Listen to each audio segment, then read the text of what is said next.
Hi friends, welcome to Sunitha kitchen. ఈరోజు మన ఛానల్లో ఒక టేస్టీ కర్రీ గురించి తెలుసుకుందాము. అదేంటంటే మష్రూమ్ మసాలా కర్రీ అండి. టేస్ట్ చాలా బాగుంటుంది కదా. ఈ కర్రీని చూస్తుంటేనే నోట్లో నీళ్ళురుతున్నాయి. ముఖ్యంగా మష్రూమ్స్లో ప్రోటీన్ అనేది ఎక్కువగా ఉంటుంది కాబట్టి హెల్త్కి చాలా మంచిదండి. ఈ మష్రూమ్ని ఏ విధంగా తీసుకున్నా కూడా నేనైతే ఈరోజు మష్రూమ్ మసాలా కర్రీని ఏ విధంగా తయారు చేసుకోవాలో మీకు చూపించబోతున్నాను. ఈ కర్రీని మనం అన్నంలోకి కానీ చపాతీ, పుల్కా, రోటీ ఇలా దేంట్లోకి తిన్నా కూడా చాలా బాగుంటుంది. ఇప్పుడు తయారీ విధానాన్ని చూసేద్దాము.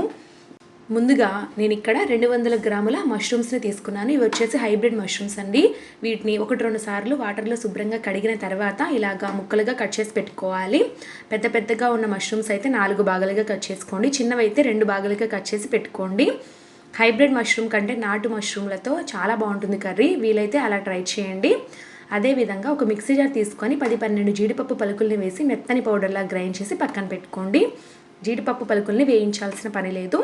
ఇప్పుడైతే స్టవ్ మీద ఒక కడాయి పెట్టుకొని 1 టేబుల్ స్పూన్ దాకా ఆయిల్ వేసి వేడి చేసుకోండి.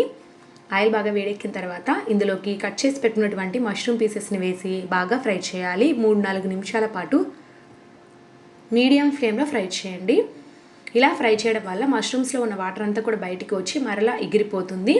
ఈ మష్రూమ్స్ అనేవి బాగా ఫ్రై అవ్వాలండి. ఇలా లైట్గా కలర్ చేంజ్ అయిన తర్వాత పక్కకు తీసి పెట్టుకోండి.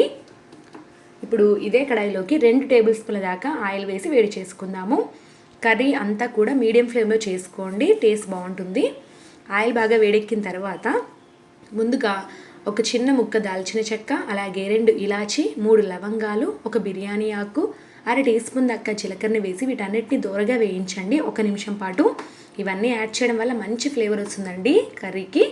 ఇవి వేగిన తర్వాత 2 మీడియం సైజు ఉల్లిపాయలని ఇలాగ పేస్ట్ లాగా చేసి వేసుకొని బాగా ఫ్రై చేయండి 2 నిమిషాల పాటు.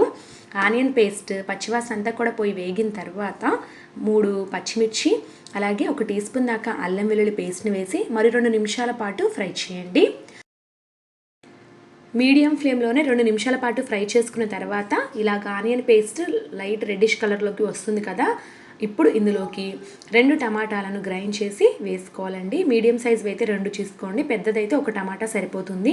ఇలాగ టమాటా ప్యూరీ అంతా కూడా వేసి బాగా కలుపుకున్న తర్వాత 1/2 టీ స్పూన్ దాకా పసుపు, 2 టీ స్పూన్ల దాకా కారం, రుచికి సరిపడా ఉప్పు, అదేవిధంగా వేయించిన ధనియాల పొడి 1/2 teaspoon, garam masala powder 1/2 teaspoon దాకా వేసి ఇప్పుడైతే మనం వేసిన మసాలాలన్నీ కూడా ఈ పేస్ట్లో బాగా కలిసే విధంగా కలపండి.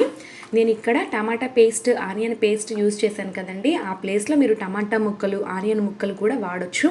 కాకపోతే ఇలా పేస్ట్ లాగా చేసి వేయడం వల్ల కర్రీ అనేది బాగా గ్రేవీ ఎక్కువగా ఉంటుందన్నమాట.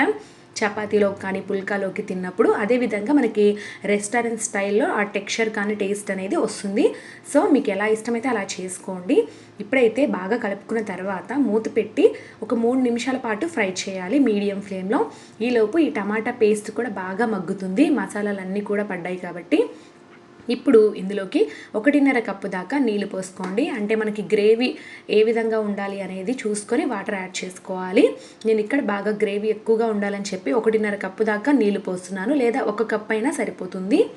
ఇప్పుడైతే ఇందులోకి ముందుగా మనం గ్రైండ్ చేసి పెట్టినటువంటి జీడిపప్పు పౌడర్ ఉంది కదా, అది వేసుకోండి. 1 టేబుల్ స్పూన్ పైనే వస్తుంది ఇది.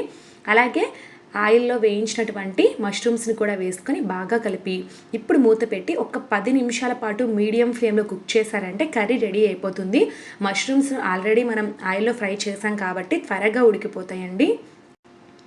10 నిమిషాల పాటు మీడియం ఫ్లేమ్లో ఉడికించిన తర్వాత మూత తీసి చెక్ చేద్దాము.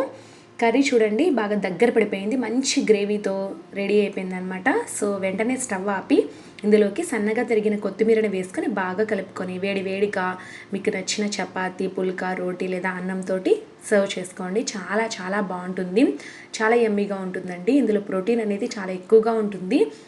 ఈ మష్రూమ్ మసాలా కర్రీ అనేసరికి హెల్త్కి చాలా మంచిది కాదు అని అనుకోవద్దండి. ఎందుకంటే మసాలాలు అనేవి తక్కువ కొద్దిగా వేసుకుంటే సరిపోతుందన్నమాట.